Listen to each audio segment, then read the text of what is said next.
কারণ কোরআনকে গ্রহণ করলে বাংলাদেশে কোনো ভুয়া নেতা থাকবে? আমাদের বাংলাদেশে যেই নেতাগুলো আছে এরা কি আসল নেতা না ভুয়া নেতা? আরো জোরে বলেন, কি জোরসে বলেন? ভুয়া। ভুয়া ভুয়া একটা শব্দ বাংলাদেশে ভাইরাল হয়ে গেছে, ভুয়া।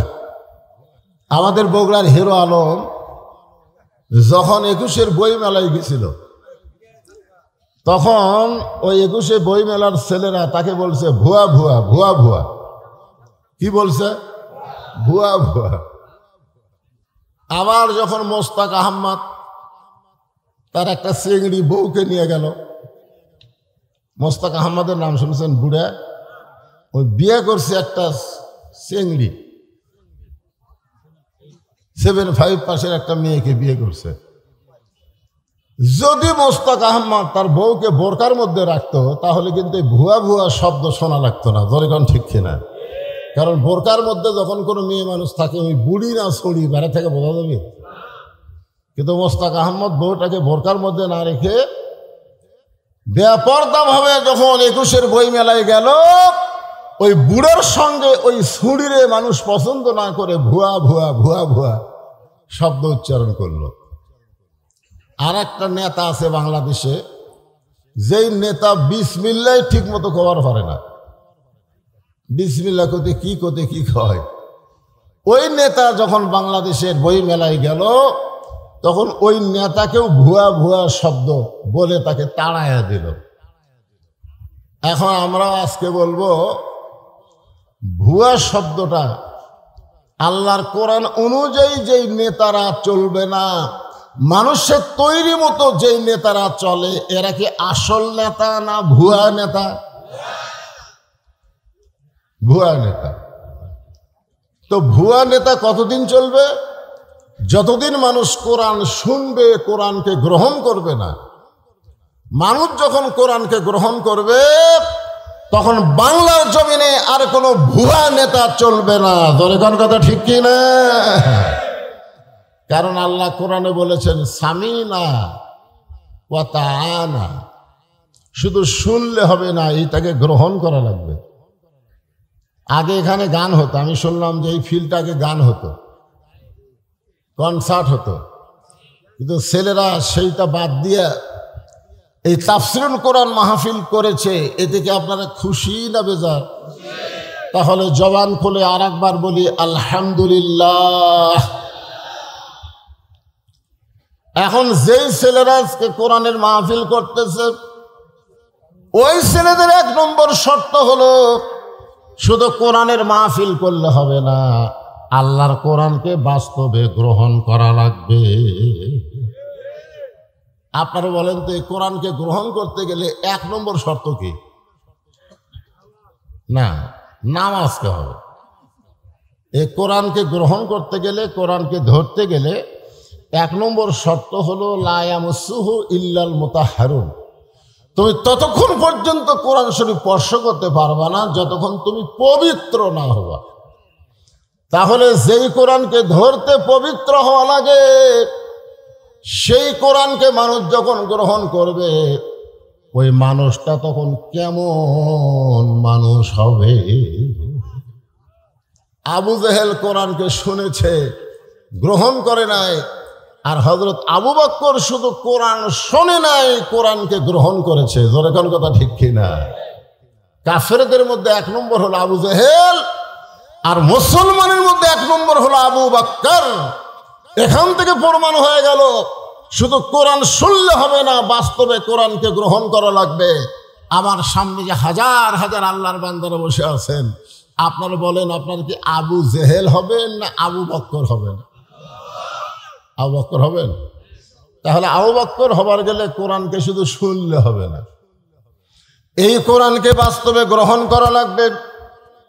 এই কোরআন পৃথিবীর সবচাইতে খারাপ মানুষ, যিনি নাঙ্গা তরবারি নিয়ে নবীকে হত্যা করতে গেছিল, এই কোরআনকে গ্রহণ করার কারণে আল্লাহ তাকে বাংলাদেশের মতন 96টা দেশের খলিফা বানায়া দিল। সবচাইতে খারাপ। আবু জেহেল কিন্তু নবীকে মারার পরিকল্পনা করছে। কিন্তু উমর ফারুক নবীকে মারার পরিকল্পনা করে নাই, ডাইরেক্ট মারার জন্য অস্ত্র ধারণ করেছে। জোরেখান কথা ঠিক কিনা? তাহলে হিসাব করে দেখা যায় ইসলাম গ্রহণ করার আগে আবু জেহেল চাইতে উমর ফারুকই বেশি খারাপ ছিল, ঠিক কিনা বলেন?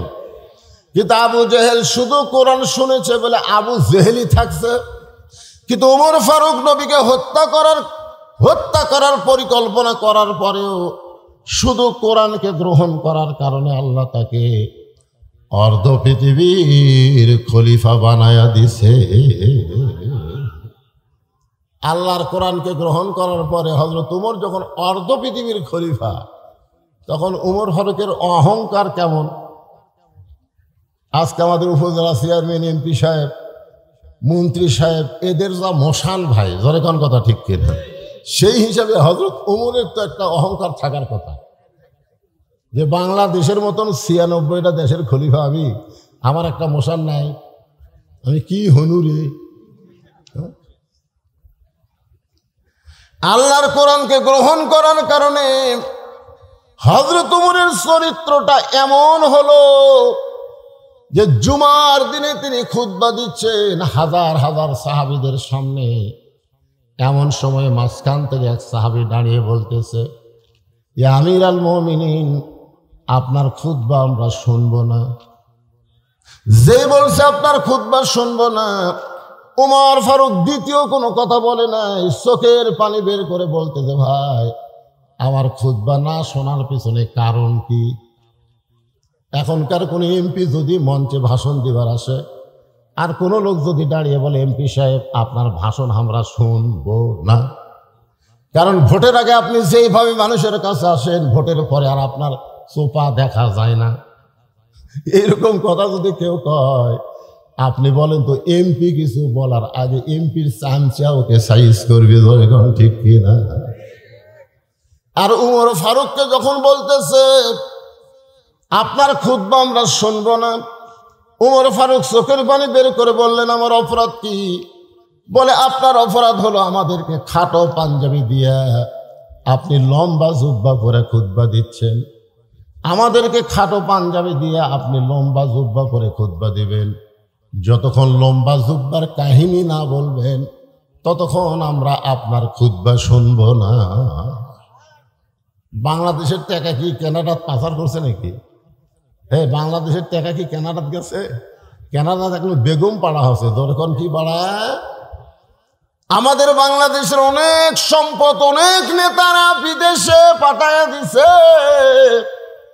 আর হযরত ওমর কোন সম্পদ পাচার করে নাই, খালি জুব্বাটা লম্বা হচ্ছে। তাতেই বলতেছে ভাষণ মন্দ, আগে বলেন লম্বা জুব্বা হওয়ার কারণ কি? উমর ফারুক যখন ছোট বাচ্চার মতন কান্দে, এমন সময় আব্দুল্লাহ ইবনে উমর ৬ লক্ষ হাদিসের হাফেজ, ৩০ পারা কোরআনের হাফেজ, জোরে কান সুবহানাল্লাহ। উমর ফারুকের সন্তানের যোগ্যতা কি? ৬ লক্ষ হাদিসের হাফেজ, ৩০ পারা কোরআনের হাফেজ। তাহলে এত বড় নেতার সন্তান কোন লাইনে লেখাপড়া করছে? এই কথা কর না কেন, কোন লাইনে পড়ছে? আর হামাকের নেতার ছেলেরা, হ্যাঁ, ৬ লক্ষ হাদিসের হাফেজ, ৩০ পারা কোরআনের হাফেজ, বাবার পাশে দাঁড়ায় বলতেছে, রে নবীর সাহাবীরা, তোমরা খাটো পাঞ্জাবি হলেও তো নতুন কাপড় পরে নামাজ পড়তে এসেছ, আমার পরনে দেখো, আমার পরনে নতুন কোনো কাপড় নাই। ওসমান গনি বলে, আব্দুল্লাহ, আজকে জুমার দিনে নতুন কাপড় না পরে তুমি পুরাতন কাপড় পরলে কেন? আব্দুল্লাহ বলতেছে, আমি যদি নতুন কাপড় পরে নামাজ পড়তে আসতাম তাহলে আমার বাবার জুব্বা লম্বা হতো না। আমি যদি নতুন কাপড় পরে নামাজ পড়তে আসতাম তাহলে আমার বাবার জুব্বা কি হতো না? দুনিয়ার সবাই যখন ঘুমায়, তোমরাও যখন ঘুমাও রে নবীর সাহাবীরা, আমার বাবা যেদিন থেকে খেলাফতের দায়িত্ব পাইছে সেদিন থেকে আমার বাবা আর ঘুমাই না। যখন এমপি বানানো হয়, মন্ত্রী বানানো হয়, তখন সে জনগণের খাদেম হয়, তার ঘুমানোর কোনো সময় থাকবে না, জনগণের খেদমত করার টেনশনে। জোরে কোন কথা ঠিক কি না?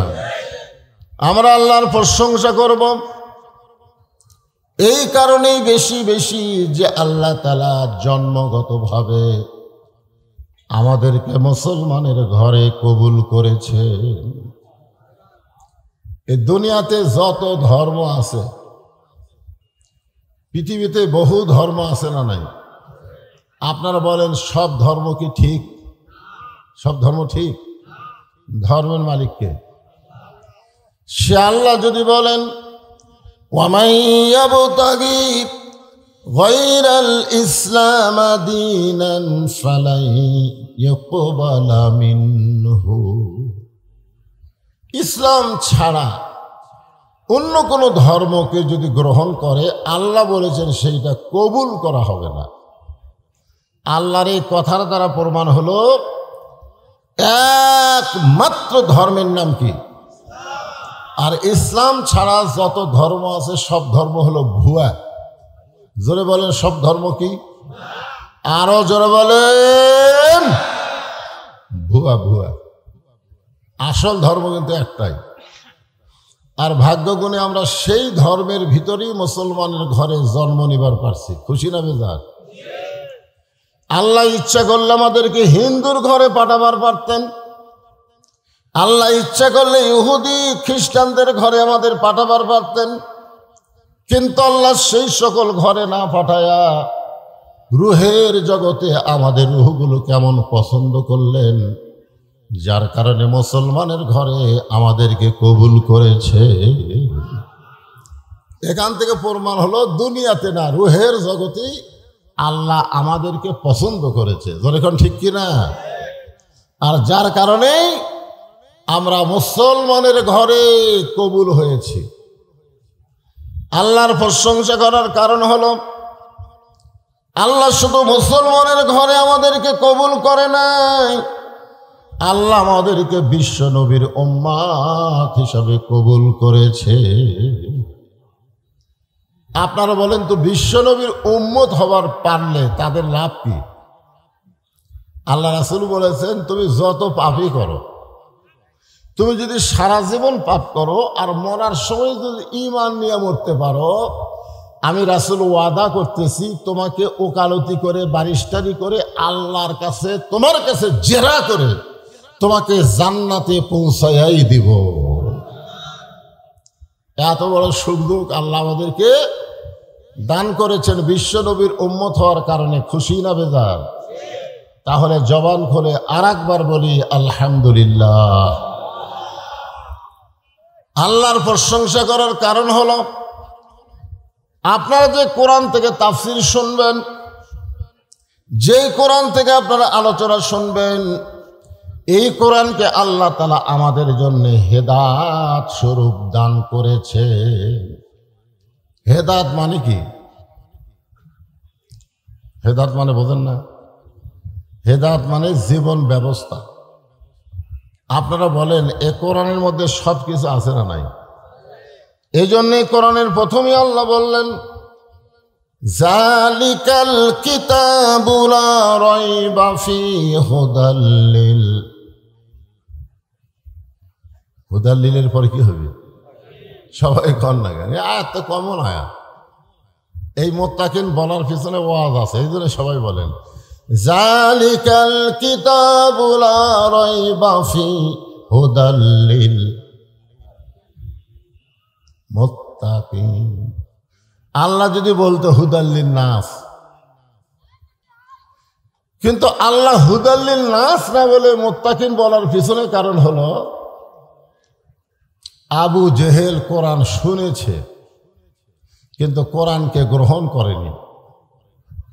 আজ আমাদের বাংলাদেশে অনেকে আবু জেহেলের গোষ্ঠী ঘন্টার পর ঘন্টা কোরআন শোনে কিন্তু কোরআনকে গ্রহণ করে না। ঠিক কিনা বলেন? আপনারা বলেন তো, শুধুমাত্র কোরআন শোনার জন্যে আল্লাহকে এই দুনিয়াতে কোরআন পাঠাইছেন।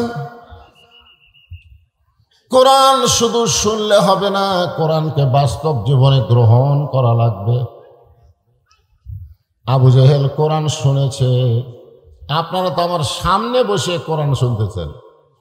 আবু জেহেল নবীর সামনে বসে কোনোদিন কোরআন শোনার সাহস পায়নি।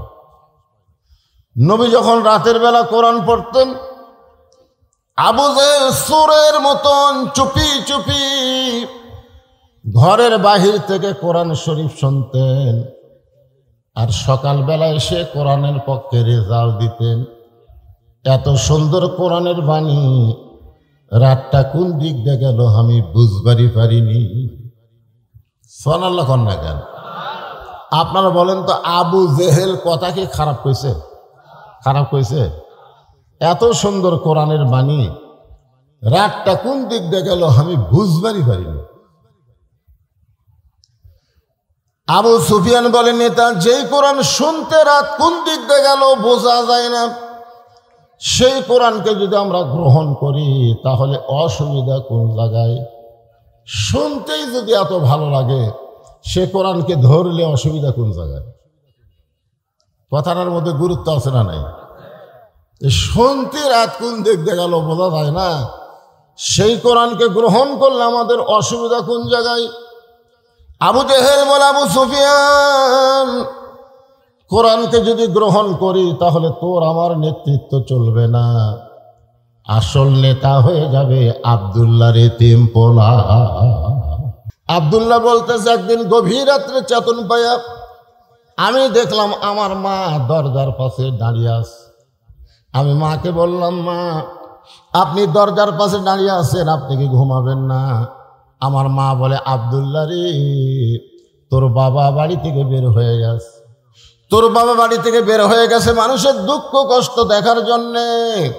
তোর বাবা যতক্ষণ বাড়িতে না আসবে আমি তোর মা ততক্ষণ ঘুমাতে পারবো না। রাতের বেলা মানুষের দুঃখ কষ্ট দেখে অর্ধ পৃথিবীর খলিফা। হঠাৎ দেখতে পাই মরুভূমির মধ্যে কে যেন তাঁবু টাঙ্গাইছে। তাঁবুর মধ্যে দুইটা বাচ্চা মা মা বলে কাঁদতেছে, আর মা বলতেছে, গোস্ত সিদ্ধ হলেই তোমাদেরকে খাবার দিব। উমর ফারুক চমকে গেলেন, মদিনার জমিতে তাঁবু টাঙ্গাইছে, এটা কোন মহিলা? আর বাচ্চা দুটা খাবার জন্য কান্দে, এখন পর্যন্ত মার গোস্ত সিদ্ধ হয় না। দম্বার গোস্ত হলে বড় জোর 8 ঘন্টা লাগবে, উটের গোস্ত হলে বড় জোর 1 ঘন্টা লাগবে। এত গভীর রাত হয়ে গেল, এখন পর্যন্ত সিদ্ধ হয় না। উমর ফারুক তাঁবুর নিকটে গিয়ে লোকমা দিয়ে বললেন, মা তুমি কেমন মা? তোমার কলিজাত কি দয়া নাই? তোমার সন্তানগুলো ক্ষুধার জ্বালায় কান্দে, আর এখন পর্যন্ত তোমার গোস্ত সিদ্ধ হয় না। মেয়েটা বলে, পথিক রে, বর্তমানে যেই বিপদে পড়েছি আমার আল্লাহ আমার খোঁজ নেয় না। মানে একটু বিরক্ত হয়ে গেছে। দরকার কি হয়ে গেছে? বর্তমানে আমি যেই পজিশনে পড়েছি আমার আল্লাহ আমার খোঁজ নেয় না। উমর ফারুক বলে, মা তুমি কি বলতে চাও? মেয়েটা বলতেছে, আমার বাড়ি হলো ইয়ামিন দেশে।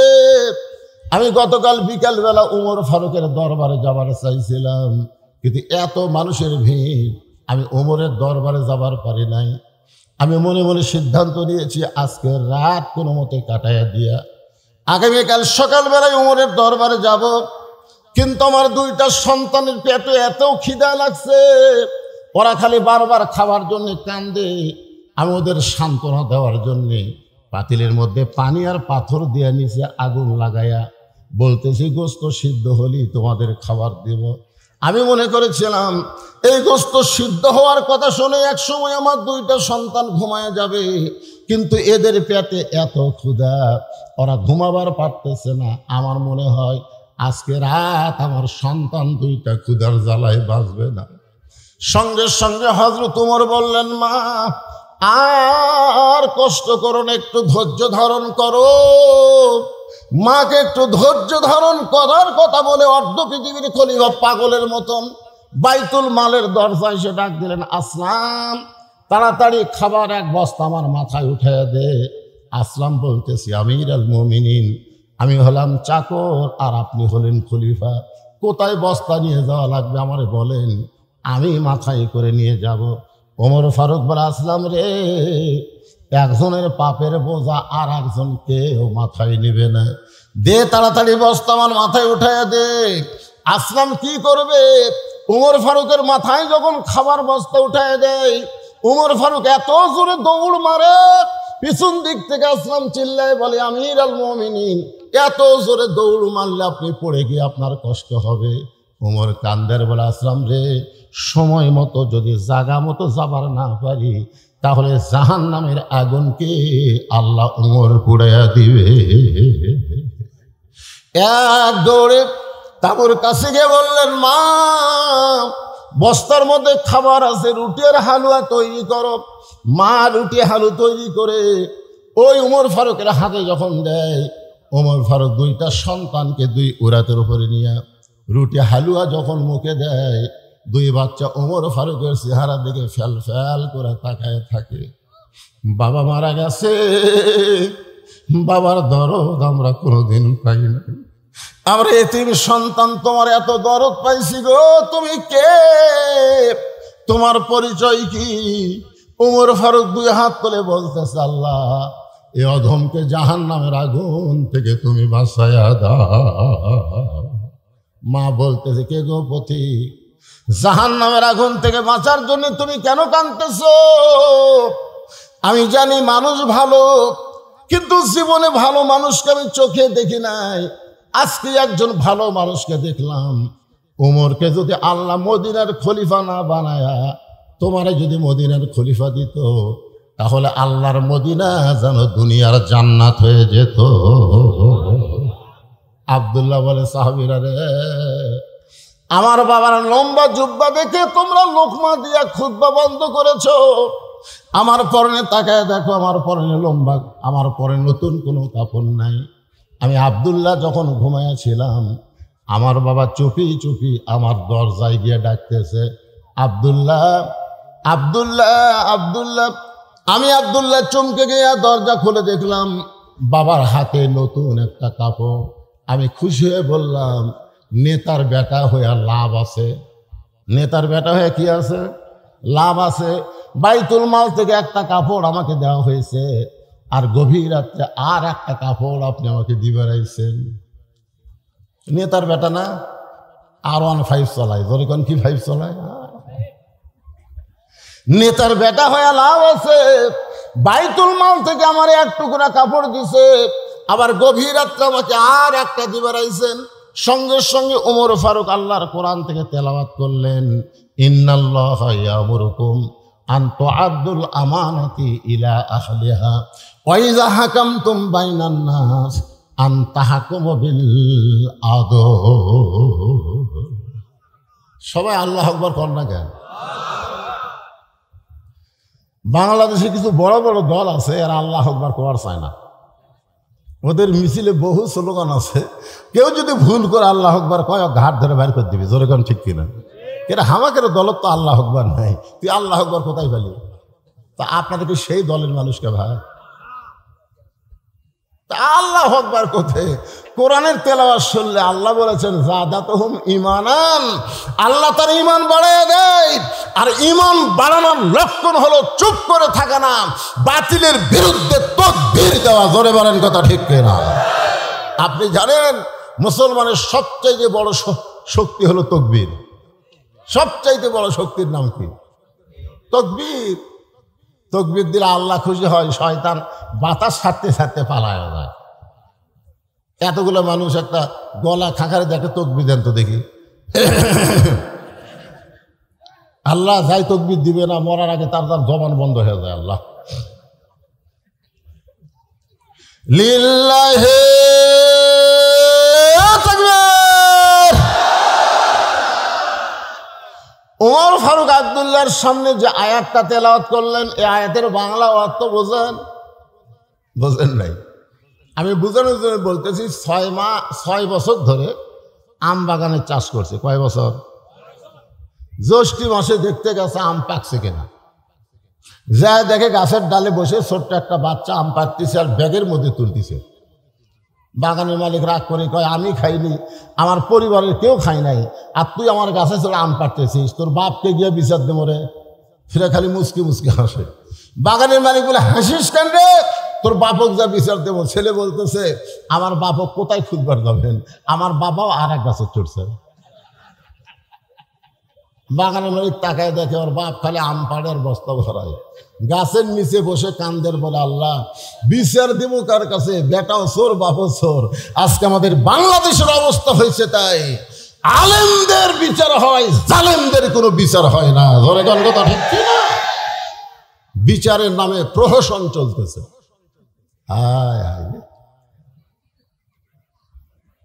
কোনো দোষ নাই, ডান্ডা বেড়ি লাগে আরে কোর্টে হাজির করে, মনে হয় মার্ডার করছে, মানুষ খুন করছে। হ্যাঁ, একটু মনোযোগ দিয়ে শুনবেন। ওমর ফারুক বলেন আব্দুল্লাহ এই জামাটা আমার ভাগে পড়ছে বাজান, এই জামা পরে আমি আগামীকাল খুতবা কেমনে দিব? এত ছোট জামাই কি খুতবা দেওয়া যায়? তোর কাপড়টা আমাকে দান করে দে, তোর কাপড় আমার কাপড় একত্র করে আমি একটা লম্বা জুব্বা বানায় খুতবা দিবার চাই। আব্দুল্লাহ বলতেছে গভীর রাত্রে আমার কাপড়টুকু আমার বাবাকে দান করার পর আমার কাপড় আর বাবার কাপড় একত্র করে বাবা লম্বা জুব্বা বানায় খুতবা দেয়। এখন বলো খুতবা শোনা যায় কি না যায়? সমস্ত মুসলমান চিল্লায় বলতেছে আল্লাহর কোরআনকে গ্রহণ করলে আর কোরআন অনুযায়ী যদি রাষ্ট্র চলে এমন নেতাই জনগণ দেখতার পায়। আজকে আমাদের বাংলাদেশে আল্লাহর কোরআন খালি ওয়াজের মধ্যে আছে, সমাজের মধ্যে কোরআন না থাকার কারণে আজকে আমরা ভালো নেতা চোখে দেখবার পাচ্ছি না। জনগণ কথা ঠিক কিনা? আপনারা কি মনে করছেন এই কোরআনকে খালি শোনার জন্যে? আল্লাহ বলেছেন সামিনা ওয়াতাআনা। হযরত ওমর আল্লাহর কোরআনকে গ্রহণ করার পরে তিনি কেমন একজন মহামানব হলেন তার জীবনের সামান্য একটা অংশ আপনাদের শোনাই। ছদ্মবেশে মদিনার অলি গলি ঘুরতেছেন, হঠাৎ হযরত ওমর দেখতে পায় দুই পাহাড়ের মাঝখানে একটা গিরিপথ। ওই গিরিপথের মধ্যে সুন্দরী একটা মেয়ে ধীর গতিতে হেঁটে হেঁটে চলতেছে। মেয়েটার সামনেও কোনো মানুষ নাই, পিছনেও কোনো মানুষ নাই। ওমর ফারুক বললেন আল্লাহ তোমার দুনিয়াতে এত সুন্দরী একটা মেয়ে। সুবহানাল্লাহ। ওমর ফারুক বললেন আল্লাহ তোমার দুনিয়ায় এত সুন্দরী একটা মেয়ে। অনেক যুবক চিন্তা করতেছে ওমর ফারুক মেয়েটার চেহারা থেকে সুন্দরী বলতেছে, কোরআন দিয়ে যখন দেশ চলবে তখন মেয়েদার চেহারা দিকে সুন্দরী বলবে না, মেয়েদার আপাদ মস্তক আল্লাহর আইন পর্দা যদি থাকে তাকেই আল্লাহর ইসলাম সুন্দরী বলবে। আপনাদের কাছে যুবকদের কাছে আমার একটা প্রশ্ন হলো, তোমরা একটু বুঝাশোনা বলবা। আমি যে বলবো পর্দানিশী নারী যারা, তোমরা বলবা বিশ্ব সুন্দরী তারা, বলতে পারবে না? আজকে আমাদের যুবকদের চরিত্র নষ্ট করার পিছনে পরিমনির মতন কিছু বেহায়া নারী আছে। জোরে কোন কথা ঠিক কথা কন না? একটা নারী ইচ্ছা করলে গোটা বাংলাদেশের যুবকের স্বপ্ন দোষ করে দিবে, স্বপ্ন দোষ। কি মনে করতেছে? আজকে আমাদের যুবকেরা ইন্ডিয়ান হারবাল খোঁজে, ইন্ডিয়ান হারবাল দেওয়ালা যা খোঁজে, চিকন কিভাবে মোটা হবে। হ্যাঁ, আমি যুবকদের বলি কোন বেপরদা নারীকে তোমার মন্তরে জায়গা দিও না। কোন বেপরদা নারী কোন নারী না, ও হলো পুরোপুরি বেশ্যা। জোরে বলেন কথা ঠিক কিনা? এই জন্য সবাই স্লোগান দেবেন, আমার মায়েরা পর্দার অন্তরে আছে না নাই? জোরে কোন আছে না নাই? একটা সঠিক স্লোগান দেবেন। আমি যেই বলবো পর্দানিশী নারী যারা, আপনার বলবেন বিশ্ব সুন্দরী তারা। পর্দানিশী নারী যারা, আর যেই বলবো বেপর্দা নারী যারা, আপনার বলবেন শিলা কলা তারা। বেপর্দা নারী যারা, আচ্ছা একই গাছের কলা, এক গামলা শোষাওয়ালা, এক গামলা শিলা। আপনার বলেন তো টেকা দিয়ে কোনটা কিনবেন? কলালা বলতে তো ভাই একই গাছের ভাই, তুই কি কলা শিলা খাস না? শিলাই তো খাই, তো আগে থেকে শিলা আছে রে, খালি লিবু আর খাবো। তখন খরিদ্দার বলতে ভাই তুই হোক পাগলা ভাবছো, আমি খাওয়ার আগেও খাসে। কলালা বলতেছে আল্লাহর শপথ কেউ খায়নি। ধুলা খাসে, মশা খাসে, মাছি খাসে, এটা কি আর খাওয়ার উপযুক্ত আছে? বেপর্দা নারী যারা ব্রয়লার মুরগি, তারা জোরে বলেন কথা ঠিক কিনা? সমাজের মধ্যে সবচাইতে খারাপ হলো বেপর্দা নারী আমাদের যুবকদের চরিত্র নষ্ট করতেছে। ওমর ফারুক যে মেয়েটাকে দেখলেন পর্দানিশী সুন্দরী, মেয়েটার নিকটে গিয়ে বললেন, মা, এই দুই পাহাড়ের মাঝখানে তুমি ঘুরতেছো একা একা, তোমার সামনেও কোনো মানুষ নাই, পিছনেও কোনো মানুষ নাই, তোমার অন্তরে কি ভয় ডর লাগতেছে না? সঙ্গে সঙ্গে মেয়েটা বলে, পথিক, তুমি কি হযরত উমরকে চেনো? সুবহানাল্লাহ হবেন না? মেয়েটা কাকে বলতেছে? হযরত উমরকে বলতেছে। পথিক, তুমি কি হযরত উমরকে চেনো? যেদিন উমর আল্লাহর আইন দিয়া রাষ্ট্র চলায়, সেদিন থেকে পৃথিবীর এক প্রান্ত থেকে আর একটা প্রান্তে একটা মহিলা যাবে, ওই মহিলার কলিজায় কেবলমাত্র একমাত্র ভয় থাকবে কার? ইন্নামাল মুমিনুনা আল্লাযীনা ইযা যুকিরাল্লাহু ওয়াজিলাত কুলুবুহুম ওয়া ইযা তুলিয়াত আলাইহিম আয়াতুহু যাদাতুহুম ঈমানাও ওয়া আলা রাব্বিহিম ইয়াতাওয়াক্কালুন।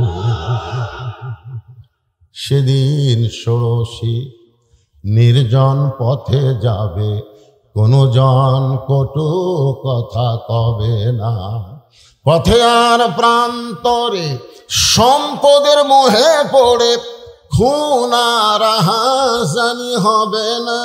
সবাই বলেন, যদি মেনে চলি কোরআন, জবান খুলে বলেন, যদি মেনে চলি কোরআন আর রাসূলের বিধান, সকলেই শান্তিতে থাকবে বাংলার আকাশে, কলেমার পতাকা যেদিন দুলবে। কে রে যুবক, রে এ মোবাইল মারতেছে রে, এরা যা হসে ভাই, এরকম বসবার গেলে ওরা সরে যায়। স্বয়ং জিবরাইল এসেও যদি ওয়াজ করে, এই যুবকগুলোকে ভালো করা যাবে না, কারণ বর্তমান যুবকদেরকে ওয়াজ দিয়ে ভালো করা যাবে না। যুবকদেরকে ভালো করতে গেলে আল্লাহর কোরআনের সমাজ লাগবে। জোরে কোন কথা ঠিক কিনা? আল্লাহ কোরআনে বলেছেন, ওয়ানুনাজ্জিলু মিনাল কুরআনি মা হুয়া শিফাউ ওয়া রাহমাতুল লিল মুমিনিন। এই আয়াতের বাংলা অর্থ কি? আমি যে আয়াতে করিম না, এর বাংলা একটা অর্থ নাই। এর বাংলা অর্থ হলো, সবাই গলা খাকারে দেন। আমি যেই বলবো সব সমস্যার সমাধান, আপনার বলবেন দিতে পারে আল কোরআন, বলতে পারবেন না? হয়ে যান, সব সমস্যার সমাধান। আজকে বর্তমান প্রধানমন্ত্রী 564টা মসজিদ বানাচ্ছে।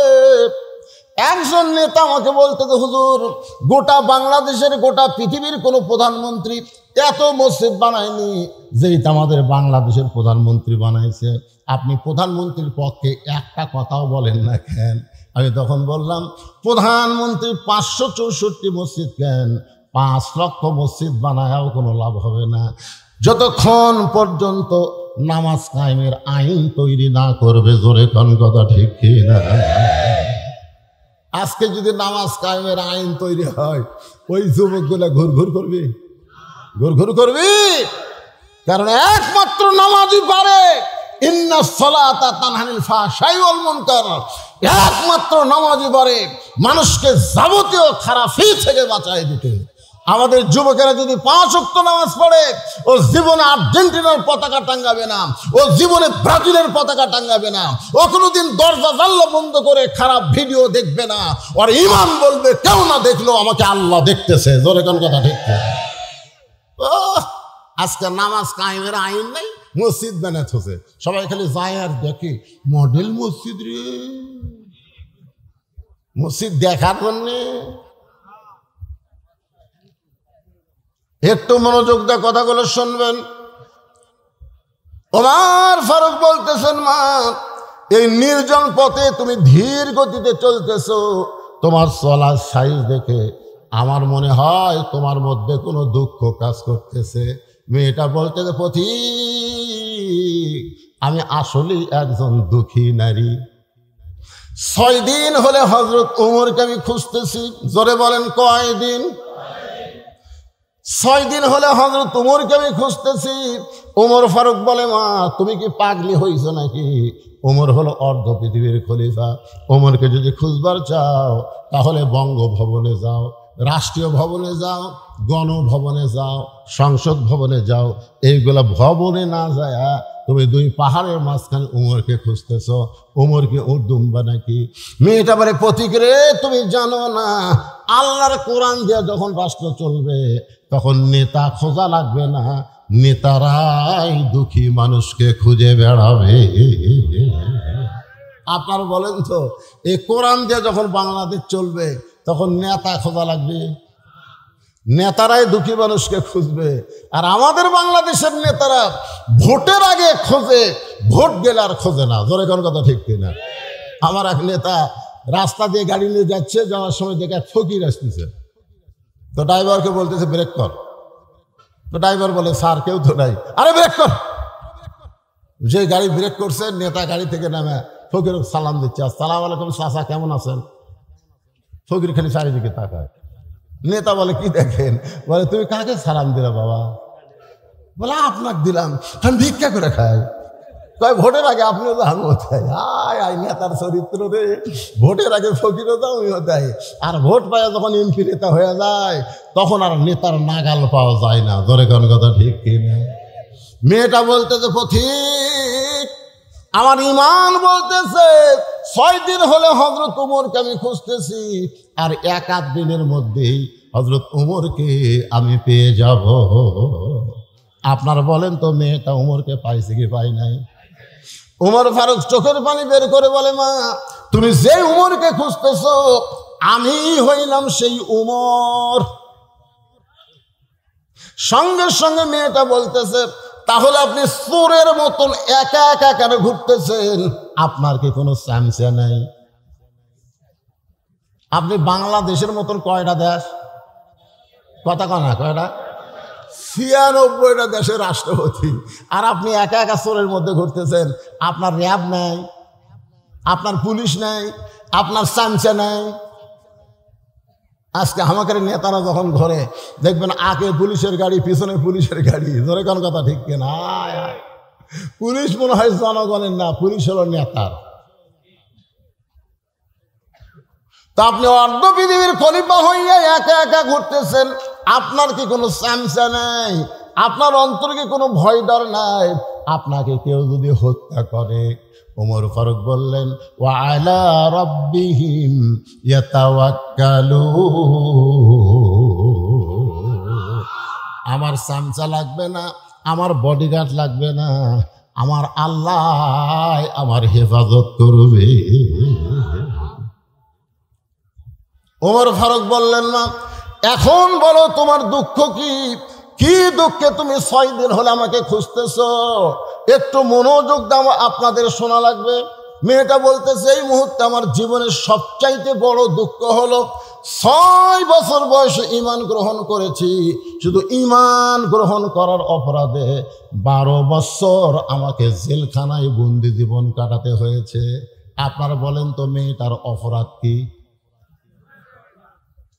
চুরি করছে? আমির হামজার অপরাধ কি? মামুনুল হকের অপরাধ কি? আল্লামা সাইদ হুজুরের অপরাধ কি? এই বাংলার মুসলমান কথা কর না কেন? খালি কথা না বলার কারণে দিন দিন গোস্তের দাম বাড়তেছে। ধরে কোন কথা ঠিক কিনা? গত হাটে 620 টাকা দিয়ে নিয়ে গেছে। এখন জামাই আইছে, শাশুড়ি বলতেছে আজকে 2 কেজি নিয়ে আসো। ওই চিন্তা করছে 2 কেজির দাম হবে 1240, ওই 1300 টাকা নিয়ে যায়। 2 কেজি গোস্ত ব্যাগত টাকা 1300 দিছে। কষাই বলতেছে, ভাই আরো 100। তোর কে ভাই, গত হাটে নিলাম 620। কেউ বুঝতেছেন না, দিন দিন দাম বাড়তেছে। মানুষ কথা কয় না, আমরা ইচ্ছা মতো দাম বাড়াই। মানুষ কিছুই কয় না। তখন ওই লোকটা আস্তে করে গোস্তের টোপলা থুয়ে চাকা দেখে কষায়ের কাছে দাও আছে, হফ করে দাওটা লিছে, লিয়া যে খাটার গোস্ত কাটে ওই খাটে মারছে লাঠি মারে ওর ঘাড়ের উপর দাও ধরে বলতেছে, এখন বল কত করে কেজি, বল কত করে কেজি। কষাই বলতেছে, আপনি যা দেবেন তাই, আপনার কাছে কোনো ধর নেই। তার মানে বোঝা গেল অন্যায়ের বিরুদ্ধে মাঝে মধ্যে ঘাড়ের উপরে দাও ধরার দরকার আছে না, জোরে কেন আছে না? চোর চুরি করে নিয়ে যাচ্ছে আর ওই বলতেছে ইন্নাল্লাহ মা সাবিরিন, ইন্নাল্লাহ মা সাবিরিন, ধৈর্যশীলদের সঙ্গে আল্লাহ আছে। চোরের সাথে মারামারি করে কি হবি ভাই, ওই লিয়া যাক পরে আমি আবার করবো রে। গোটা বাংলাদেশ চুরি করে সব পাচার হয়ে গেল, আর বাংলার জনগণ কোনো কথা বলে না। জোরে কোন কথা হেঁকে কথা বল না। কোরআনের মাহফিলে এসে যদি আপনার ঈমান না জাগে তো কোন জায়গায় গিয়ে জাগবে? কথা বলার দরকার আছে না নাই? জোরে করে আছে না নাই? একটু মনোযোগ দিয়ে শুনবেন। মেয়েটা বলতেছে, আমার জীবনের সবচাইতে বড় দুঃখ হলো আমি 6 বছর বয়সে ঈমান গ্রহণ করছি। এটা আবার কি দিতে পারে? প্রধান অতিথি হিসেবে আইছে, প্রধান অতিথি আসার আগে আমাকে বলবেন না? প্রধান অতিথির আগমন, প্রধান অতিথির আগমন লিল্লাহি তাকবীর। গত টার্মেও যিনি উপজেলা চেয়ারম্যান ছিল, আল্লাহ তাআলা তুইজ্জু মান তাশা, সম্মানের মালা এইবারও তার গলাত পরায় দিছে। সেই নেতা, বর্ষিয়ান নেতা আজকে আপনাদের মঞ্চে উপস্থিত হয়েছে। উনি, আমার তো ওয়াজ এইভাবেই চলবে, অসুবিধা আছে? আপনাদের কোনো সমস্যা আছে?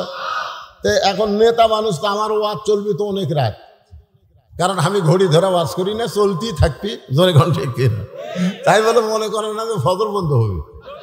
হ্যাঁ, এই যেগুলো চ্যাংড়া ফ্যাংড়া খারাপ হয়ে আছে, এরকম ওর মন খারাপ হয়। কেন বসিস না কেন বারে? তোরা কি পেশাব করে পানি লেস নি কেবা?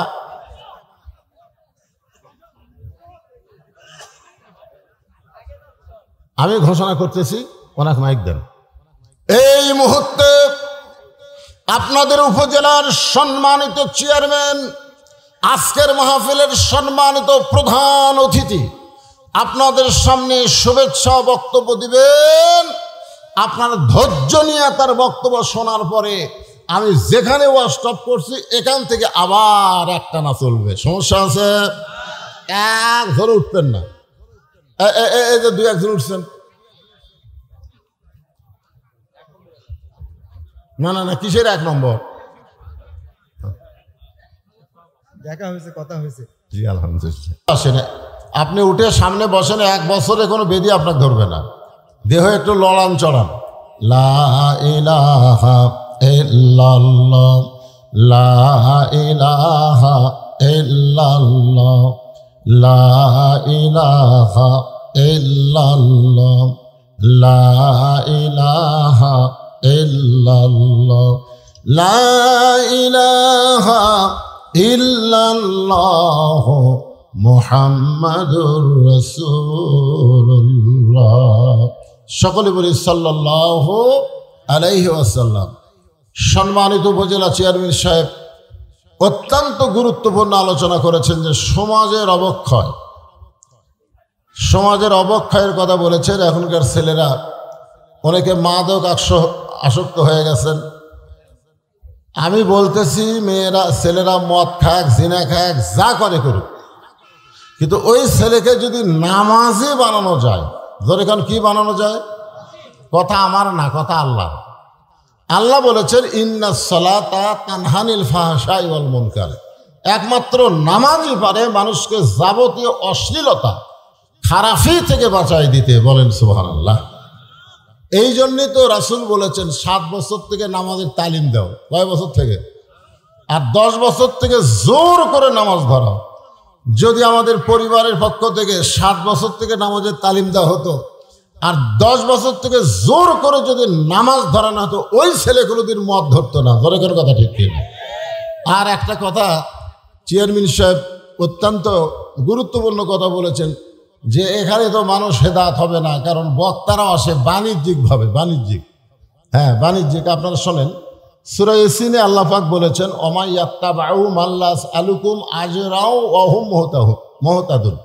আল্লাহ বলেছেন হেদায়েতের বাণী প্রচার করে কেউ যদি উজরত তালাশ করে সে নিজেই হেদায়েত না।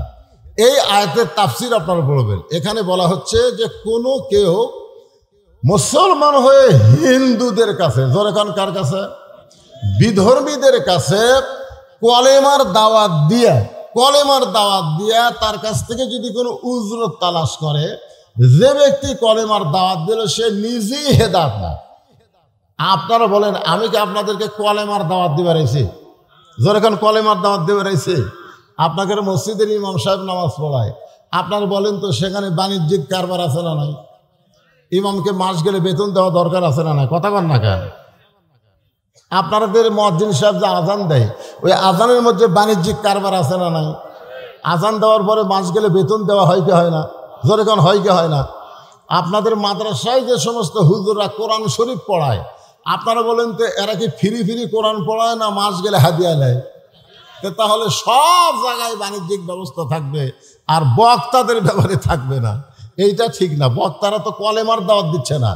আমরা সবাই কলেমা গ্রহণকারী মুসলমান, আমাদেরকে কলেমাটা ঠিক কেমনে রাখতে হবে এই বিষয়ে বক্তারা আলোচনা করে। জোরে কোন কথা ঠিক কিনা? হ্যাঁ, আপনারা খুব খেয়াল করবেন। তো এখানে আল্লাহ এখানে মেয়েটা বলতেছেন আমার সবচাইতে বড় অপরাধ হলো আমি 6 বছর বয়সে ঈমান গ্রহণ করেছি, শুধুমাত্র ঈমান গ্রহণ করার অপরাধে 12 বছর আমাকে জেলখানায় বন্দি জীবন কাটাতে হয়েছে। ভাইজান এই কথাটা আপনারা একটু খেয়াল করবেন। মেয়েটা কিন্তু বলে নাই যে আমি ঈমানের কলেমা পড়েছি, মেয়েটা কিন্তু বলে নাই যে ঈমানের কলেমা পড়েছি, মেয়েটা বলতেছে আমি ঈমানকে গ্রহণ করছি। আপনারা বলেন তো ঈমানের কলেমা পড়া আর ঈমানকে গ্রহণ করা এই দুইটা কি এক? যুদ্ধের সময় আমাদের এলাকার অনেক হিন্দুরা ঈমানের কলেমা পড়ছে। অনেক হিন্দুরা আর্মি দেখলে, পাকিস্তানি সৈন্য দেখলে তারা মুসলমানের চাইতে বেশি জিকির করছে লা ইলাহা ইল্লাল্লাহ, লা ইলাহা ইল্লাল্লাহ, লা ইলাহা ইল্লাল্লাহ। আরবিরা বলতো বিলকুল ঠিক হয়। আপনারা বলেন তো এরা কি ঈমান গ্রহণ করেছে? ওরা মুখে কলেমা পড়িছে। এক হিন্দু আমারে কইছে হুজুর মুসলমানের কলমার দাম আছে। তা আমি কইলাম তুমি হিন্দু হয়ে মুসলমানের কলমার দাম কেমনে বুঝলে? বলে এই কলমা মুখে জারি রাখার কারণে আর্মির গুলি থেকে বাঁচা গেছে। আমি কইলাম ভাইজান শুধু কলেমা মুখে জারি রাখার কারণে আর্মির গুলির থেকে তুমি বাইচে গেছো, ওই কলেমা যদি কলিজার মধ্যে গ্রহণ করতা তাহলে জাহান্নামের আগুন থেকে আল্লাহ তোমারে বাঁচায় দিত। এই জন্য ঈমান গ্রহণ করতে গেলে আমাদেরকে 3টা জিনিস খেয়াল করা লাগবে। আপনার কি বিরক্ত হচ্ছেন? তাহলে যে ফাঁকা জায়গাটা আপনারা বন্ধ করলেন না কি জন্যে?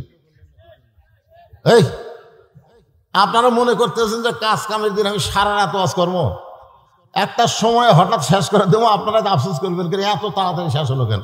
ভাইজান এই জায়গাগুলো ফাঁকা করেন, পুরা করেন। আসেন, করোনার সময় আমরা বলছি ফাঁকা হয়ে বসেন, এখন আর করোনা আছে নাকি? আপনারা বলেন তো করোনার সময় মুখে মাস্ক না দিয়ে কেউ বার হয়েছে? কেন হয়নি? আইন কে করছে? আল্লাহ না সরকার? যখন আল্লাহ না সরকার? আল্লাহ করছে। সরকারের পুলিশ, সরকারের আইন বাহিনী মুখে যদি মাস্ক না দেখতো তার 200 টাকা, 500 টাকা, 1000 টাকা জরিমানা করতো। তাহলে ইচ্ছা করলে সরকার পারে, জোরে কোন পারে কি পারে না? যেই সরকার করোনার সময় মুখে মাস্ক পরাবার পারে সেই সরকার ইচ্ছা করলে বাংলার মুসলমানকে নামাজও ধরাবার পারে। জোরে কোন কথা ঠিক কিনা? উপজেলা চেয়ারম্যান বলল সরকার সব পারে না।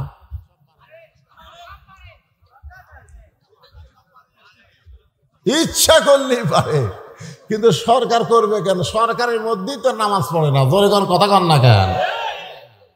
আজকে মদের বিরুদ্ধে কথা বলা হচ্ছে যে যুবকেরা মদ পান করতেছে, অনেক নেতারা পর্যন্ত মদ পান করে। জোরে কোন কথা ঠিক কিনা?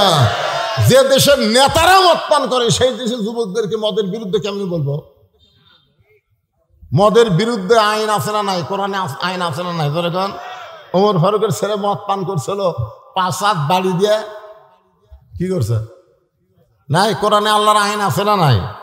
আমাদের যুবকেরা নামাজ না পড়লেও আইন আছে, এই যে ফ্রিজিং করলে তারও আইন আছে, সব কিছুর আইন আল্লাহর কোরআনের মধ্যে আছে। এই জন্যই তো আল্লাহ বলেছেন অনুনাজ্জিলু মিনাল কোরআনি মা হুয়া শিফাউ ওয়া রাহমাতুল লিল মুমিনিন, যার বাংলা স্লোগান হলো সব সমস্যার সমাধান দিতে পারে আল কোরআন। সব সমস্যার সমাধান আল কোরআনের আলো, ঘরে ঘরে জালো, ঘরে ঘরে না, সংসদেও না, অ্যাঙ্গেলে মার দেওয়া লাগবে। অ্যাঙ্গেলে মার হলো সব জায়গায় জালো। আপনারা বলেন সব জায়গায় যদি আপনি বলেন তার মধ্যে সংসদ আছে না নাই? এখন যদি আপনারা বলেন সংসদে জালো, তখন ওরা বলবে হুজুর ওই দলের লোক। আমরা কোরআনের মাহফিলে এসে এক দল করব না, সব মুসলমান এক দলের মধ্যে চলে আসবো। জোরে কোন কথা ঠিক কিনা? আপনারা বলেন তো মসজিদের মধ্যে ঢুকলে আমরা কয় দল? জোরে কোন কয় দল? আওয়ামী লীগ, বিএনপি, জাতীয় পার্টি, জামাত সবাই মিলে দেখবেন কাতার সোজা করতেছে।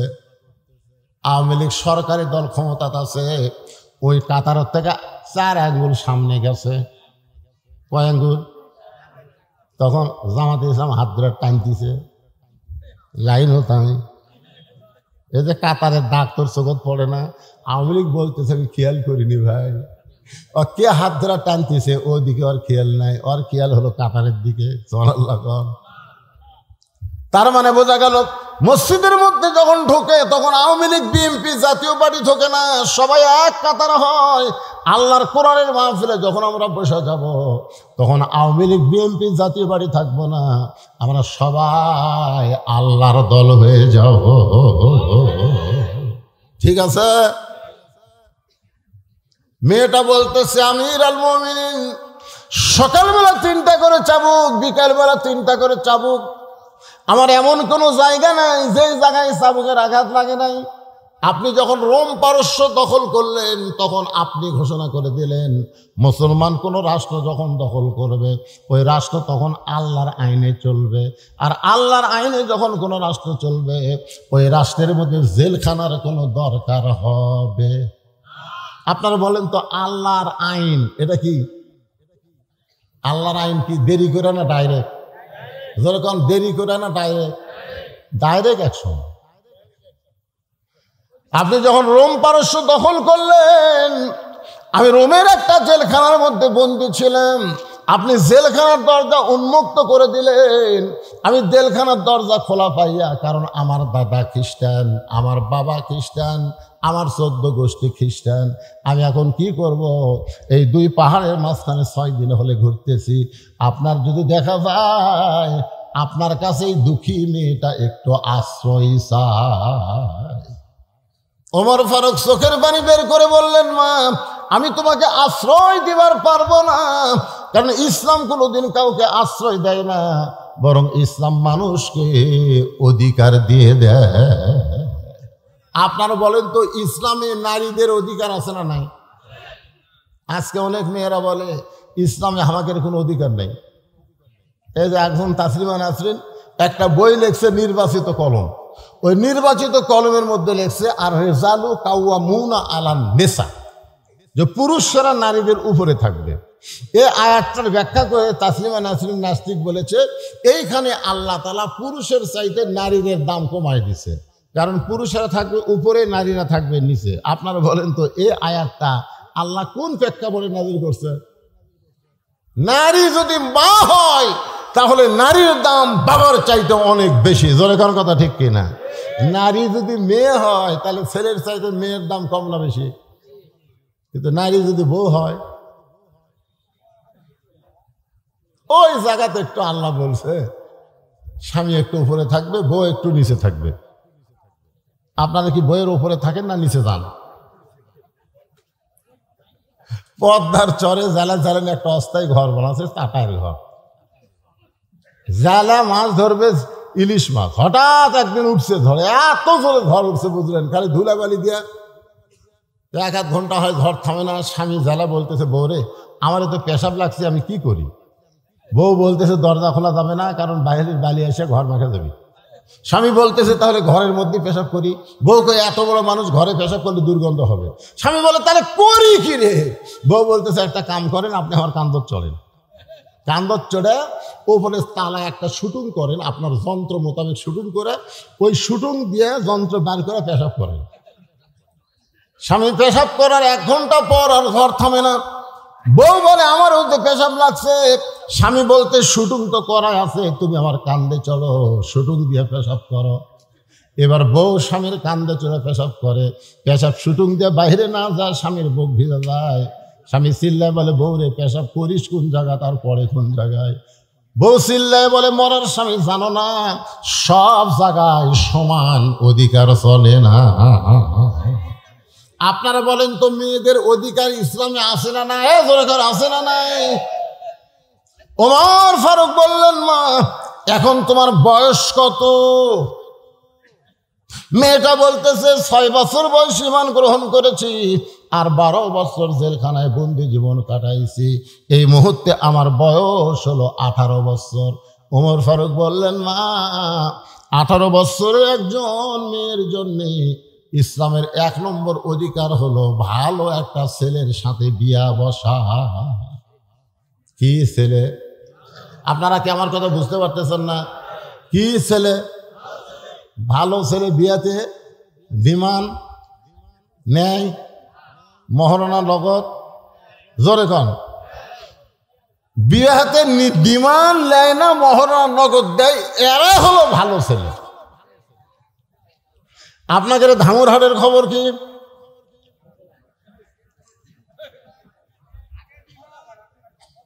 যে ব্যক্তি ডিমান্ড নিয়ে বিয়ে করে ওই যতইবার কবুল করুক আর বিয়া হয় না।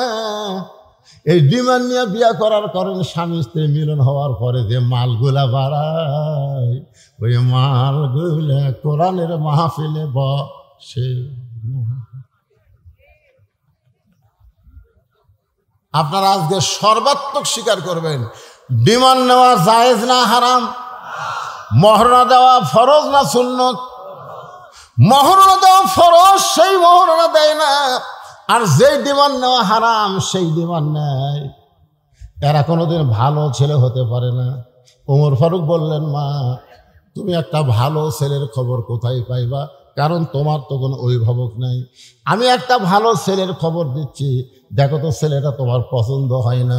মেয়েটা বলতে আমিরুল মুমিনিন তাহলে আপনি ভালো ছেলের খবর দেন। ওমর ফারুক বললেন ছেলেটার যোগ্যতা হলো 6 লক্ষ হাদিসের হাফেজ, 30 পারা কোরআনের হাফেজ, বয়স হলো 22 বছর, গায়ের রং ফর্সা, চাঁদের বরণ চেহারা।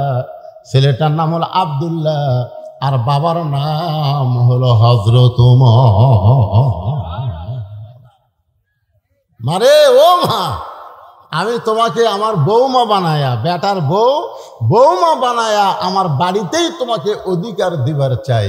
আপনারা বলেন তো মেয়ে মানুষের অধিকার আছে না নাই? আমি তোমাকে কি মা, জোরে কান কি মা। অনেক মুরব্বী চিন্তা করতেছে হুজুর বেটার বৌমা হয়, এটা আপনার ওয়াজে আমরা শুনি, কিন্তু বাড়ির তো দেখতে পাই না। এখন অনেক বেটার বৌমা না হইয়া বউ দজ্জাল হসে, আছে না নাই? জোরে কান আছে না নাই? আপনারা যে বেটা করে বিয়ে করেছেন কেবারে বেটার বউগুলা কেমন? কথা কয় না। আপনারা বেটা করে বিয়ে করাননি? আগুন। বিয়ে করার আগে বেটা কি ভালো জানেন, 2টা ডাব কিনে না, একটা বাপক কাটা দেয়, একটা মাও কাটা দেয়। বাপ মাও কয় আমাকে আল্লাহ ফেরেশতা দিছে। কিন্তু বিয়ে করার পরে বউ যে কি কান মন্ত্র দিছে, আর আপনাকে এই কি জায়গার নাম হাটনগর আর থাকে না, এখন বউলিয়া চলে গেছে নওগাঁয়। এখন নওগাঁ বউলিয়া থাকে, বাসা করছে, 3 তলা বাসা করছে, ওটি বউলিয়া থাকে। বাপ মা থাকে হাটনগর। একদিন বাবা অসুস্থ হয়ে নওগাঁয় ভালো ডাক্তার দেখানোর জন্য চলে গেছে।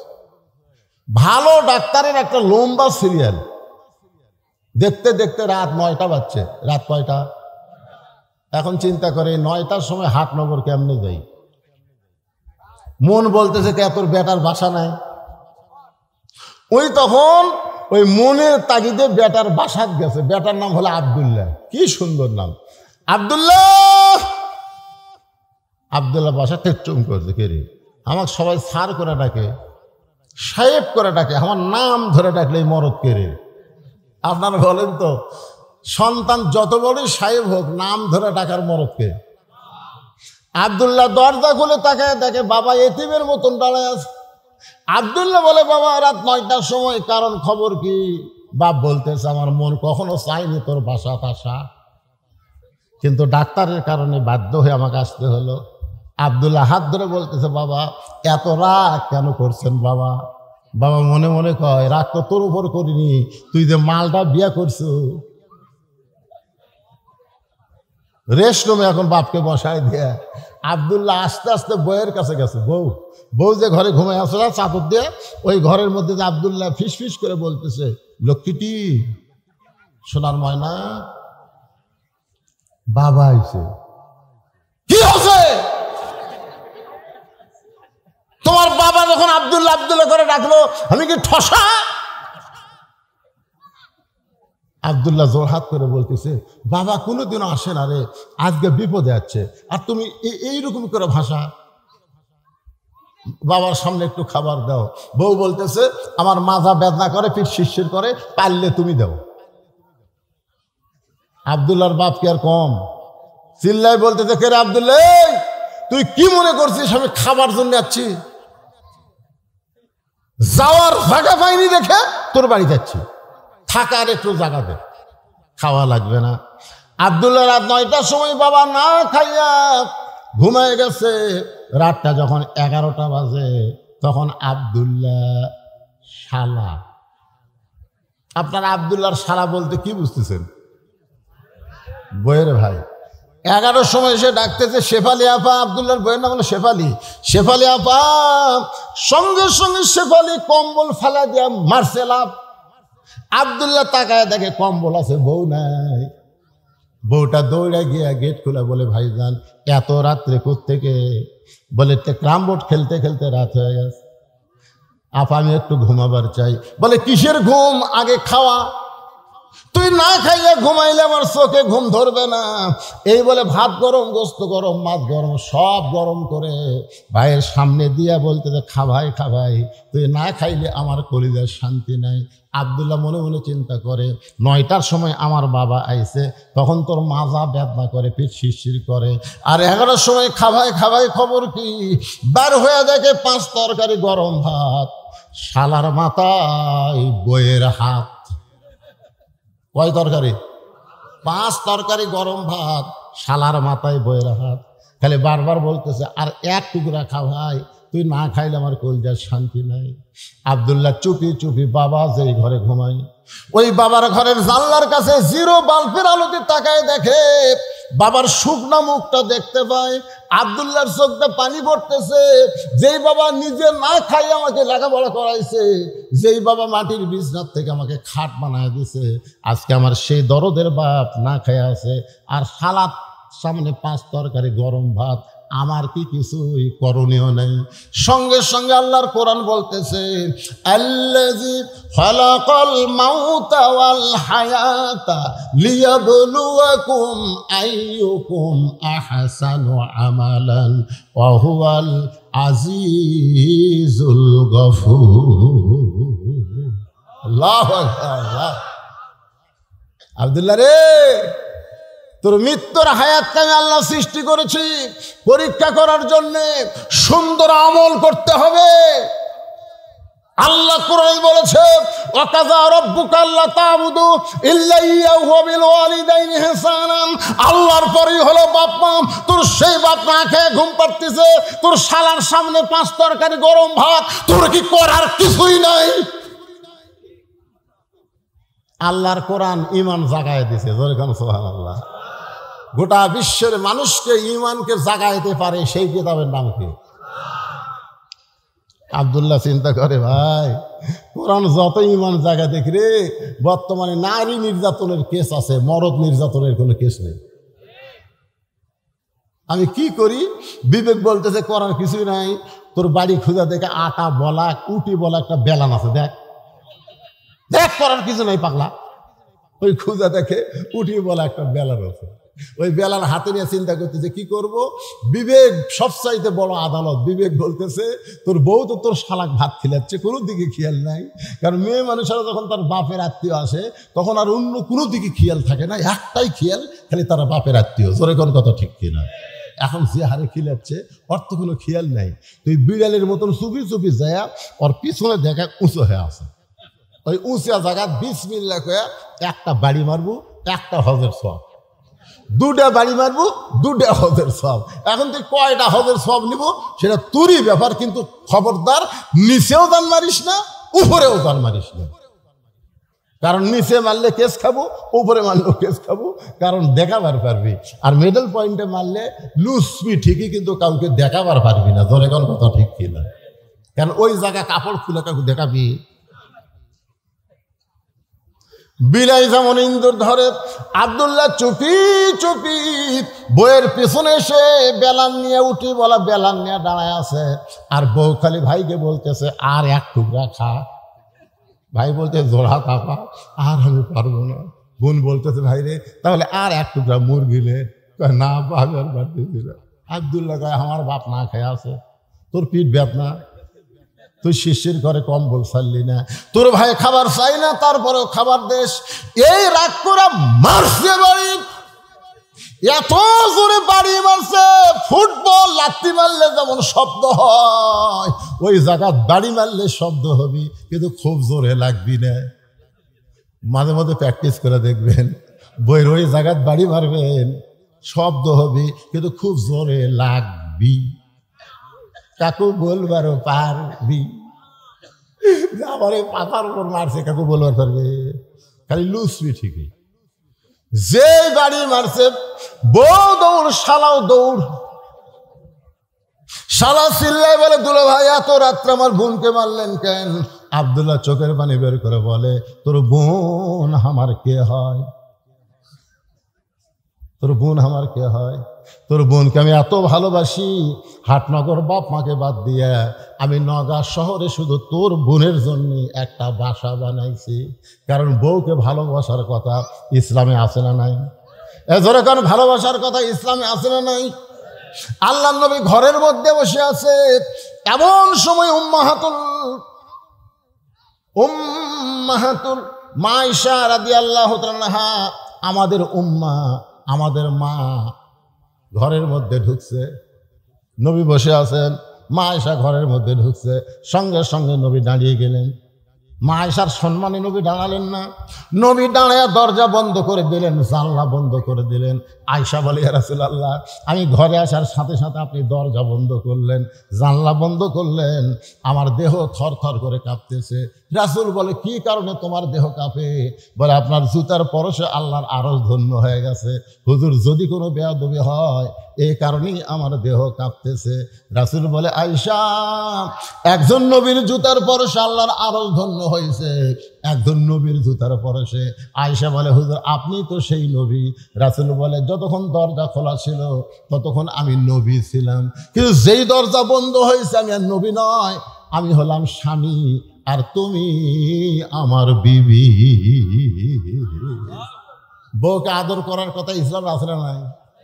নবী বলতেছেন একজন নবীর জুতার পরশ আল্লাহর আরশ ধন্য হয়েছে। আয়েশা বলে আপনি তো সেই নবী। রাসূল বলে আমি নবী ছিলাম রে যতক্ষণ দরজা খোলা ছিল, এখন দরজা বন্ধ, কিসের নবী রে? আমি হলাম স্বামী, তুমি আমার বিবি, আসো। মা আয়েশা দৌড়ে এসে স্বামীর মুখে মাথা দিয়ে কয় আল্লাহ, এতদিন জানতাম আমার নবী বিশ্ব নবী, আজকে দেখতেছি আমার নামই হলেন 1 নম্বর স্বামী। নবী আস্তে করে মা আয়েশাকে বুকের মধ্যে নিয়ে এই ডান হাত দিয়ে পিঠের উপর একটা চাপ দিছে। এই চাপ দেওয়া কিন্তু সুন্নত। আপনারা বুকের মধ্যে নিয়ে একটা কি দিবেন? কথা কয় না একেবারে। শোনেন, ফেতনার জামানায় একটা সুন্নত আমল করলে 100 গলা কাটা শহীদের সব। কোনোদিন চাপ দিচ্ছেন আপনারা? যারা বিয়ে করতেছেন ভাই আমি তার খুব বলতেছি, আর প্রেমিকের চাপ দেওয়ার কথা বলতেছি না। এখন বউকে বুকের মধ্যে নিয়ে আল্লাহ রাসূল, আল্লাহর নবী হলেন আমাদের আদর্শ। নবী যখন ডান হাতে চাপ দিয়েছে সঙ্গে সঙ্গে আল্লাহ বলে জিবরাইল যা যা নবীর কাছে কোরআন শরীফ নিয়ে যা। ফেরেশতা জিবরাইল বলে আল্লাহ বহুবার নবীর কাছে কোরআন নিয়ে গেলাম, এইভাবে তো কোনোদিন বলেন নাই। আল্লাহ বলে জিবরাইল নবী ঘরের মধ্যে যে আমল করতেছে এই আমলে আমি আল্লাহর আরশ খুশি হয়ে গেছে। সুবহানাল্লাহ, জোরে কোয়া যায় না? আপনার বলেন তো নবী কি ঘরের মধ্যে নামাজ পড়তেছে, জিকির করতেছে, তসবিহ তেলাওয়াত করতেছে, কি করতেছে? বুকের মধ্যে চাপা ধরায় আল্লাহর কাছে সবচাইতে দামি আমল। জোরে কোন সুবহানাল্লাহ। যা রে জিবরাইল যা, কোরআনের আয়াত নিয়ে নবীর কাছে যা। ফেরেশতা জিবরাইল কোরআনের আয়াত নিয়ে নবীর বাড়ির পাশে দাঁড়িয়ে বলতেছে আসসালামু আলাইকা ইয়া রাসূলুল্লাহ। নবী আয়েশাকে বুকের মধ্যে নিয়ে চমকে উঠলেন।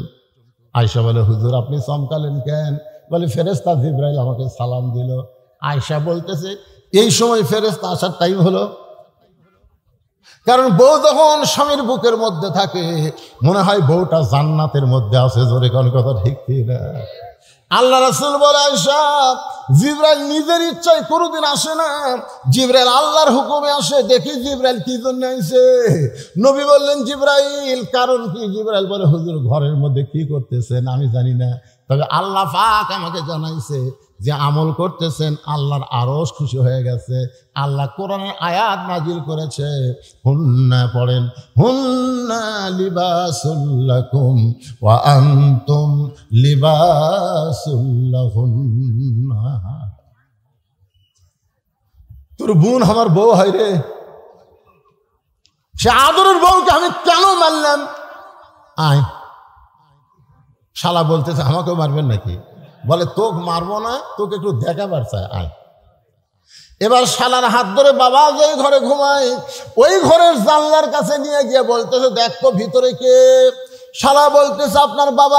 বাবা কখন আইছে? আব্দুল্লাহ বলতেছে 9টার সময় আইছে। তোর বোন কইছে মাজা বেদনা পিঠ শিরশির করে, আমার বাবার সামনে খাবার দেয়নি বলে বাবা রাগ করে না খেয়ে ঘুমায় গেছে। আর 11টার সময় তোর সামনে 5 তরকারি গরম ভাত, বলবে শালা বল আমার আমল কি?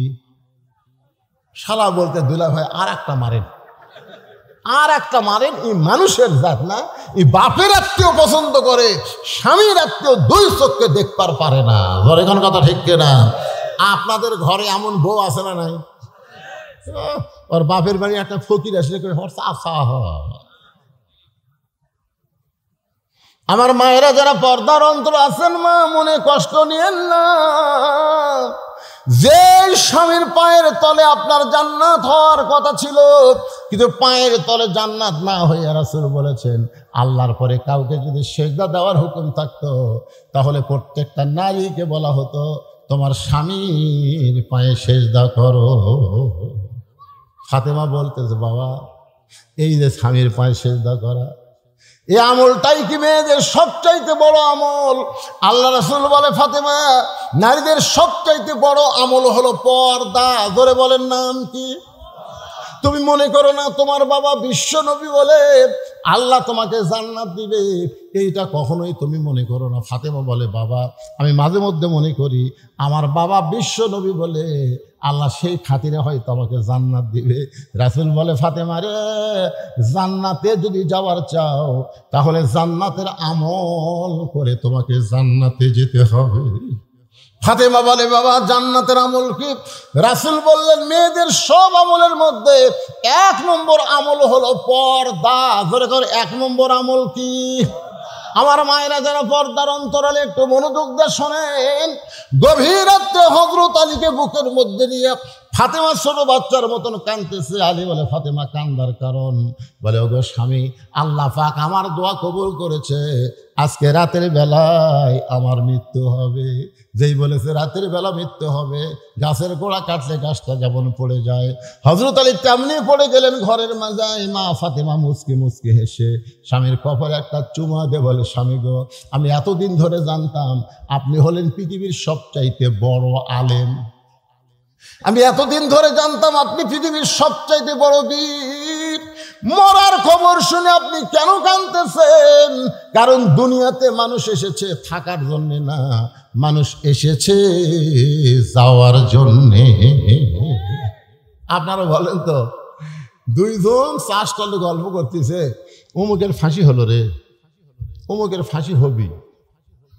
আমি দৌড়ে গিয়ে বললাম, কে ভাই তোমরা যে গল্প করতেছো অমুকের ফাঁসি হলো, অমুকের ফাঁসি হবি, তোমার যে মৃত্যু হবি, যেই কথা তোমার মৃত্যু হবে চুম করছে। চমকে উঠলো কেন? কারণ ফাঁসির তারিখ আছে, মরার কোনো তারিখ। আপনারা বলেন তো আমাদের কোনো তারিখ আছে? কে কবে মরবেন এইটাকে আপনারা জানেন? তাহলে যেই যুবকেরা মিলে আজকে মাহফিল করতেছে, এই যুবকেরা কোথায়? একজন? কয়জন যুবক বাবা? তোমরা কয়জন যুবক রে? এই যুবকেরা যারা আজকে কোরআনের মাহফিল করতেছ, আমি তাদেরকে বলবো তোমরা বিবেকের আয়নায়, বিবেকের আদালতে জিজ্ঞাসা করো, তোমরা কি মাগরিবের নামাজ পড়েছো? তোমরা কি এশার নামাজ পড়েছো? তোমরা কি ফজরের নামাজ পড়বা?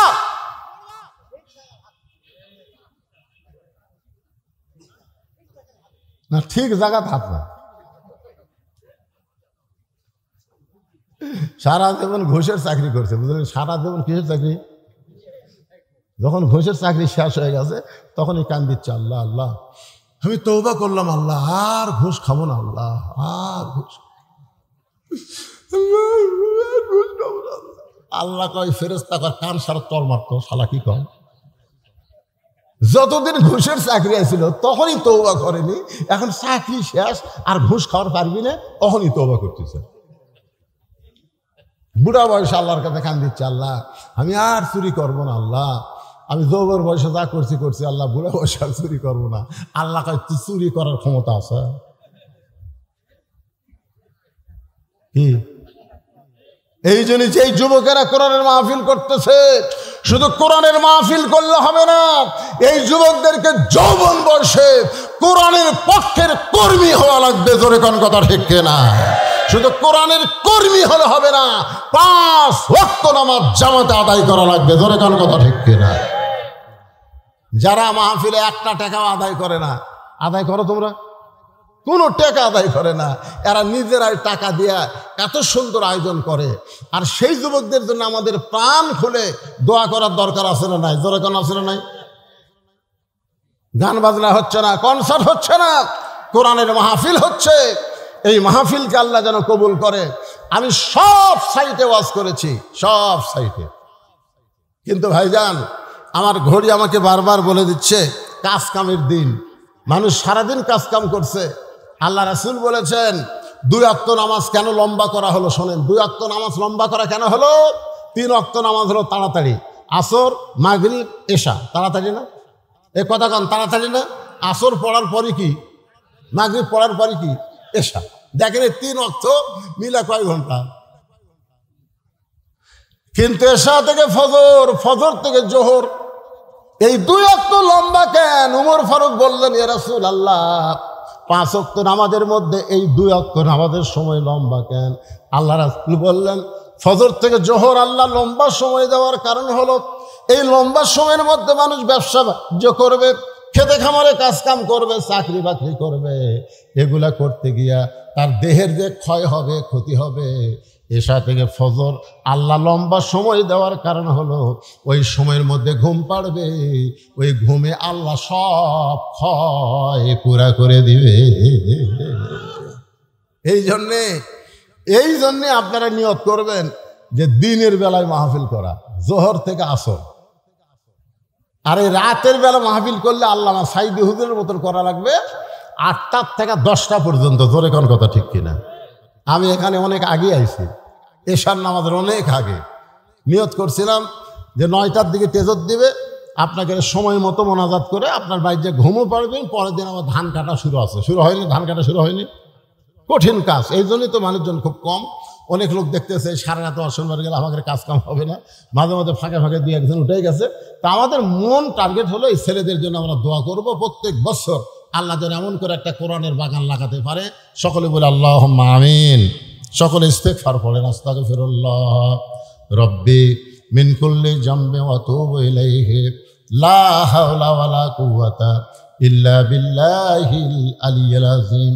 আল্লাহুম্মা সাল্লি আলা সাইয়্যিদিনা শাফিনা নাবিয়িনা মাওলানা মুহাম্মদ وعلى آله وصحبه وبارك وسلم اللهم آمين اللهم أنت السلام ومنك السلام تباركت يا ذا الجلال والإكرام আয় আল্লাহ মাগরিবের নামাজের পর থেকে অনেক রাত পর্যন্ত তোমার পাগল বান্দারা আরামের বাড়ি ঘুমকে বাদ দিয়া কোরআন হাদিসের মহব্বত কলিজার মধ্যে নিয়ে এই জান্নাতের বাগানে বসে বসে কোরআন হাদিসের আলোচনা শোনার শেষে আমি গুনাহগারের সঙ্গে রহমতের দরজায় ফকির হয়ে দোকানা হাত তুলেছি। আল্লাহ মেহেরবানি করে আজকের মাহফিল আমাদের সকলের হেদায়েতের জন্য, নাজাতের জন্য, জান্নাতের জন্য কবুল করে নাও।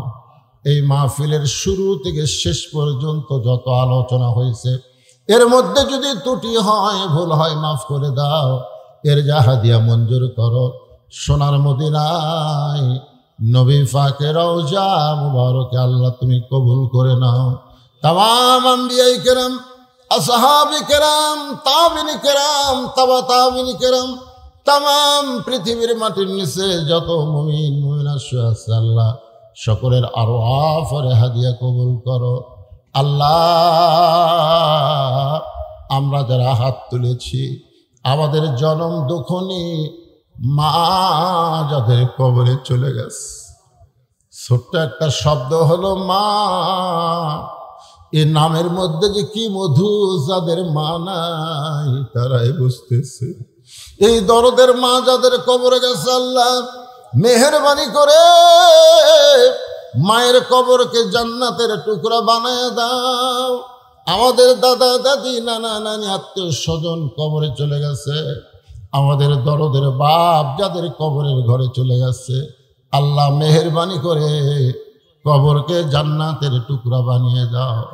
যে ময়দানে গান হচ্ছিল, কনসার্ট হচ্ছিল আল্লাহ সেইগুলো বাদ দিয়া তোমার যেই সোনার যুবকেরা আজকে জান্নাতের বাগান লাগাইছে আল্লাহ এই সকল যুবকদেরকে 5 ওয়াক্ত নামাজি কবুল করে জান্নাতি কবুল করে না। আল্লাহ এই যুবকদেরকে যারা সর্বাত্মক সহযোগিতা করেছে আল্লাহ তাদেরকে কবুল করো। প্রত্যেক বছর এমন করে একটা জান্নাতের বাগান যেন লাগাইতে পারে এমন ইমানি শক্তি এই যুবকদেরকে দান করে দাও। আল্লাহ হাটনগর মাহফিলকে কবুল করো। আজকের মাহফিলের সম্মানিত সভাপতিকে কবুল করো, সহসভাপতি, প্রধান অতিথি, বিশেষ অতিথির আল্লাহ তুমি কবুল করো। আলেম ওলামার কবুল করো, হাজী সাহেবদের কবুল করো, মুরব্বীদের কবুল করো, যুবকদের কবুল করো, কচিকাচাদের কবুল করো।